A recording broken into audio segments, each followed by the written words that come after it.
স্বাধীনতার ৫৪ বছরে পদার্পণ করেছে বাংলাদেশ। ৩০ লাখ শহীদের রক্তের বিনিময়ে অর্জিত এই বিজয়কে এবার নিজেদের বিজয় দিবস বলে দাবি করেছেন ভারতের প্রধানমন্ত্রী নরেন্দ্র মোদি। ঐতিহাসিক ১৬ ডিসেম্বরকে ভারতের ঐতিহাসিক বিজয় উল্লেখ করে সামাজিক যোগাযোগ মাধ্যমে ফেসবুকে পোস্ট করেন নরেন্দ্র মোদি। বিস্তারিত থাকছে রিপোর্টে।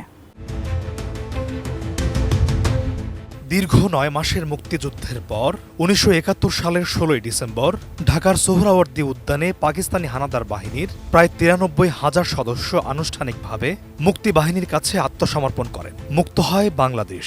লাখো শহীদের রক্ত ও মা বোনের সম্ভ্রমের বিনিময়ে ছিল সেদিনের সেই আত্মসমর্পণ। তারপর থেকেই স্বাধীন ও সার্বভৌম রাষ্ট্র হিসেবে স্বীকৃতি অর্জন করে বাংলাদেশ। ১৯৭১ সাল থেকে আজ অবধি ১৬ ডিসেম্বরে বিজয় দিবস পালন করছে বাংলাদেশের মানুষ। সেই ধারাবাহিকতা অব্যাহত রাখতে আজ লাল সবুজ রঙে সেজে ৫৪তম বিজয় উল্লাস করছে দেশের সর্বস্তরের মানুষ। এরই মধ্যে আজ ভারতের প্রধানমন্ত্রীর পক্ষ থেকে এলো একটি বিস্ফোরক দাবি। বাংলাদেশের বিজয় দিবসকে নিজেদের ঐতিহাসিক বিজয় উল্লেখ করে ভারতের প্রধানমন্ত্রী নরেন্দ্র মোদি দিয়েছেন একটি ফেসবুক পোস্ট। বসুন্ধরা ডায়াপেন্ট এখন আরও উন্নত। এই হট এয়ার থ্রো টপশিট দ্রুত শোষণ করে সোনামণিকে দেয় কোমল অনুভূতি।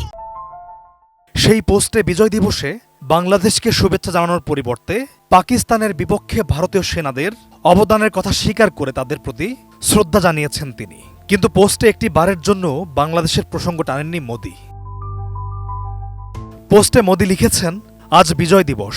আমরা ১৯৭১ সালে ভারতের ঐতিহাসিক বিজয়ে অবদান রাখা সাহসী সৈন্যদের সাহস ও আত্মত্যাগকে সম্মান জানাই। তাদের নিঃস্বার্থ জীবন উৎসর্গ এবং অটল সংকল্প আমাদের জাতিকে রক্ষা করেছে এবং আমাদের গৌরব এনে দিয়েছে। মোদি আরও লিখেছেন, এই দিনে তাদের অসাধারণ বীরত্ব এবং তাদের অদম্য চেতনার প্রতি শ্রদ্ধাঞ্জলি জানাই। তাদের আত্মত্যাগ চিরকাল প্রজন্মকে অনুপ্রাণিত করবে এবং আমাদের জাতির ইতিহাসে গভীরভাবে গেঁথে থাকবে।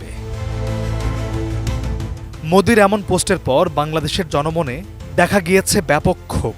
পাকিস্তানের বিপক্ষে বাংলাদেশের এই বিজয়কে ভারত নিজেদের বলে দাবি করায় এ নিয়ে তীব্র প্রতিবাদ জানিয়েছে বৈষম্য বিরোধী আন্দোলনের অন্যতম সমন্বয়ক হাসনাত আবদুল্লাহ সহ আরও অনেকেই।